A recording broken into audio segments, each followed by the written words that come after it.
अनिल राधे तिवारी जी। राधे राधे राधे। राधे राधे महाराज जी। महाराज जी, हम अपने जीवन में धैर्य और संतोष कैसे धारण करें एवं हमारे भीतर जो मैं है साधना में सबसे बड़ी बाधा बन रहा है, उसे पहचानने और मिटाने का सरल उपाय क्या है? हाँ, सबसे पहली बात है कि हम धैर्य कैसे धारण करें। धैर्य किसे कहते हैं? आई हुई आपदा में घबरा ना जाना, पास में जनेंद्री के भोग की सुविधा होते हुए भी भोग न करना, रसेंद्री के भोग उपस्थित होने पर भी हमारा रसेंद्री चलायमान न हो। जनेंद्री और रसेंद्री को जो अपने वश में रखता है उसे धैर्यवान कहते हैं। धृति की सीधी परिभाषा है जो रसेंद्री और जनेंद्री को अपने काबू में रखता है। काछ वाच मन निश्चल राखे, धनी धनी जननी तेरी रे। जो लंगोटी का पक्का, जमान का पक्का और मन का पक्का, वही भगवान के मार्ग में चल पाता है। तो हमारी धृति का मतलब है धैर्य। कोई विपत्ति, कोई अपमान, कोई तिरस्कार, कोई निंदा करे और हम विचलित ना हो, तो ये तब होगा जब रसेंद्री और जनेंद्री को काबू में करके भगवान का भजन किया जाएगा। धैर्य तभी पुष्ट होगा। व्यभिचारी कभी धैर्यवान नहीं होता। विविध प्रकार के भोगों को भोगने वाला कभी धैर्यवान नहीं होता, वो बहुत कमजोर हो जाता है हृदय से। जो धर्मयुक्त भोगों को भोगता है और रसेंद्री और जनेंद्री को काबू में रखता है, वही धैर्यवान होता है। वो बड़ी बड़ी समस्याओं को भी धैर्य पूर्वक सुलझाएगा, विचलित नहीं होगा। तो हमारा धैर्य पुष्ट हो, इसलिए नाम जप और रसेंद्री और जनेंद्री को संभाला जाए। दूसरा जी, मैं जो अंदर बैठा है ये साधना में बहुत बड़ा विघ्न सा बन रहा है। हाँ, सारे जगत में जो मैं बंधन का कारण है, वही यदि साधु संग किया जाए और नमन भक्ति आ जाए तो मैं का नाश हो जाए। सबके प्रति नमन भाव अगर आ जाए तो हमारे अंदर का मैं नष्ट हो जाएगा। अपने को तृण से नीच समझना और सबको भगवान का स्वरूप मानना, इससे मैं जड़ से खत्म हो जाएगा। जहां दृष्टि जाए तो अपने भगवान को देखकर नमस्कार करे और अपने को सबसे नीच समझे। तृणादपिष्टु नीचेन और अमानिना मान देन। अपना कभी सम्मान स्वीकार न करे, दूसरों को सम्मान प्रदान करे, दूसरों में भगवत भाव से नमन करे और साधु संग करे, तो अहंकार का नाश हो जाएगा। अहंकार का नाश और धैर्यवान बनना। और तीसरी क्या बात थी?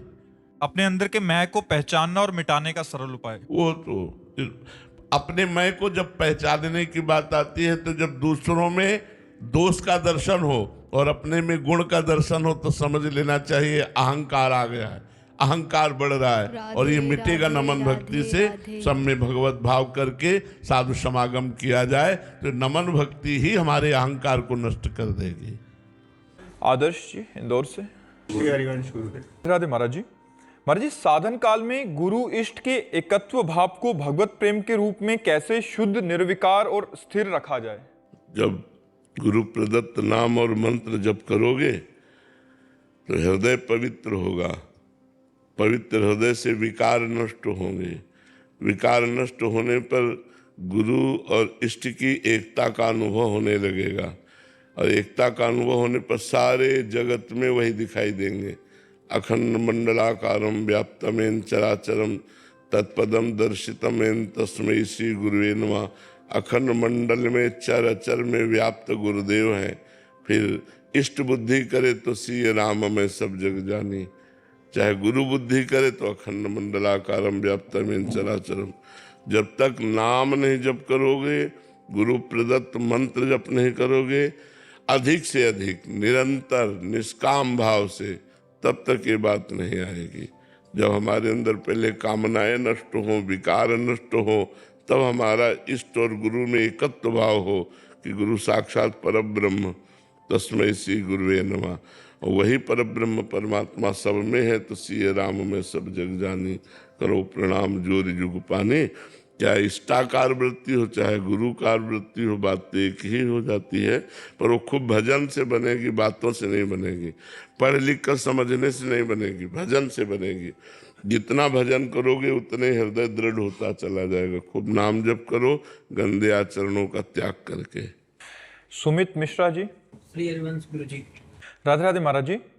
महाराज जी, रोटीराम महाराज जी की महिमा सुनी, उनकी एक सुक्ति थी, याद है आबाद है, भूल गया तो बर्बाद है।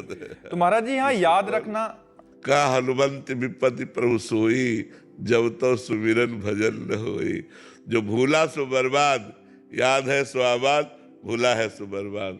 जो भगवान का सुमिरन करता है, भगवान की याद में है, वो आबाद है।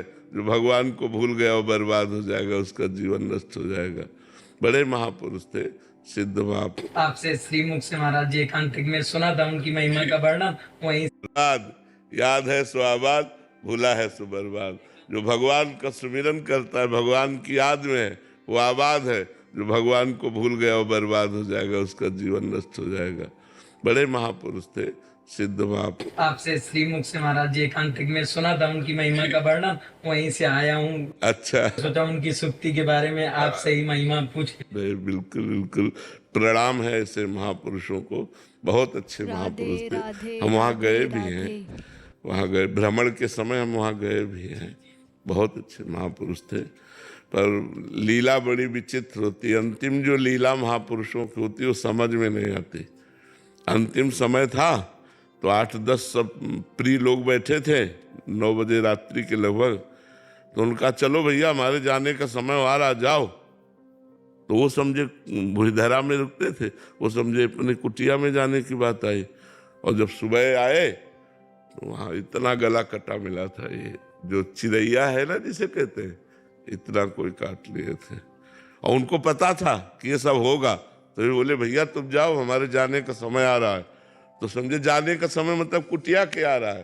सिद्ध महापुरुष जैसे उड़िया बाबा का गड़ासे से, ऐसे बड़े महापुरुषों की लीला ऐसी होती है, ठर्रा देती, समझ में नहीं आती कि लीला क्या है। और वो जानते थे इस घटना को कि ये होने वाली घटना है। और वो उनकी इतनी जो गर्दन है, इतना कोई काट ले गया था। बड़ा विचित्र कि ऐसे सिद्ध महापुरुषों की हत्या करने से क्या मिलेगा। बड़े अकिंचन रहते थे, कुछ ऐसा नहीं, बड़े अकिंचन रहते थे। और उन्हीं के गुरु भाई थे सिसोलर में जो बाबा थे ना, उनके गुरु भाई थे, जो ही गंगा स्नान करने जा रहे थे, सुना कि रोटीराम बाबा का कत्ल हो गया। सो जिस घर में भिक्षा के लिए गए वहीं लेट गए। 20 साल तक वहीं लेटे रहे, 20 साल तक वहीं लेटे रहे। कभी किसी ने खड़ा होते उनको नहीं देखा। और हमने दर्शन किए थे जाके उनके भी। तो जैसे देवता को पवाया जाता है, ऐसे भीड़ लगी रहती। कोई मुख में पवा रहा है, लार चली गई, कभी स्मृति आई तो अंदर चली गई। बस ऐसे बेशुद्ध अवस्था में, अद्भुत स्थिति में 20 वर्ष तो हमें पता है, इसके आगे कितने वर्ष तो शरीर रखा है पता नहीं, पर 20 वर्ष लेटे ही लेटे शरीर। सिसोलर है उधर, सिसोलर में उन्होंने। पास में ही महाराज। हाँ, तो जानते तो होगे ना। हाँ, दर्शन किए। और समाधि के बाद मतलब जब उनका हाँ, हम तो उस समय जो ही हम पहुंचे तो इतना उठे एकदम ऐसे देखा, और बस फिर आंखें उन करके से, बस इतना ही उनकी प्रक्रिया थी। एक हमारे पास बहुत अच्छे महापुरुष परमहंस थे, उनके साथ गए थे दर्शन करने के लिए। अब बचपन से बाबा जी हैं तो बड़े बड़े महापुरुषों के दर्शन हुए, सिद्ध महापुरुषों के दर्शन हुए। प्रवीण कुमार जी। राधा वल्लभ श्री हरिवंश। राधे राधे महाराज जी। महाराज जी, एक साधक की रहनी उदासीन होनी चाहिए या हमारे माई श्यामाजू की राज की ठसक में मस्त रहना चाहिए? देखो, साधक को साधना करते हुए इष्ट का भरोसा दृढ़ रखना चाहिए। साधन छूट गया तो इष्ट का भरोसा का नहीं बन पाएगा। साधन पकड़े रहना चाहिए। जो हमारी दिनचर्या है, देखो तुम कितना कहते हो हमारे माई श्यामाजू को राज, ये हमें पता नहीं, लेकिन हमारे में श्यामाजू को राज ही है। राधे राधे। लेकिन दिन